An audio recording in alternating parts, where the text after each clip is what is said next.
guys! Welcome to my vlog! Yan guys, oh. Nandito kami guys kung saan ako nanirahan dati. Napakaraming bayabas, santol, bayabas, and avocado, guyabano. Walang mangga ngayon guys. So, hindi kami nakaano ngayon ng mangga.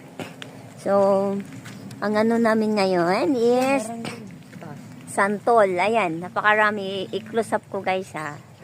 Ayan o, ang daming bungan santol guys. So, manguha kami ngayon ng santol. So, tignan nyo guys o.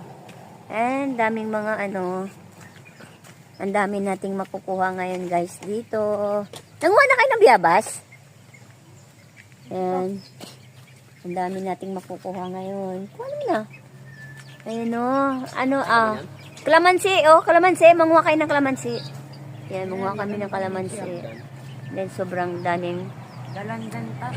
Sobrang daming ano guys. Yan. Ilang years din ako nanirahan dito. Yan, daming alagang manok. Yan. Bawo ka taga ini nga mo nun mano pag nakaya si acid ka no. Bawo ng laway ng ano. Ito.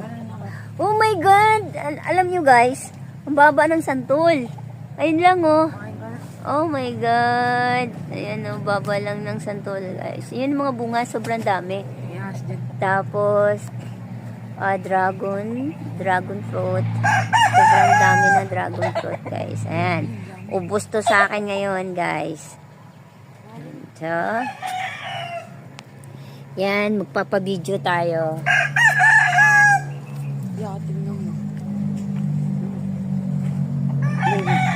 Yan guys. Nakita nyo guys oh, ang lalaki ng santol. RBC natin ngayon yan. Raw garden. Ubos yan sa akin ngayon guys. Sa akit ako guys.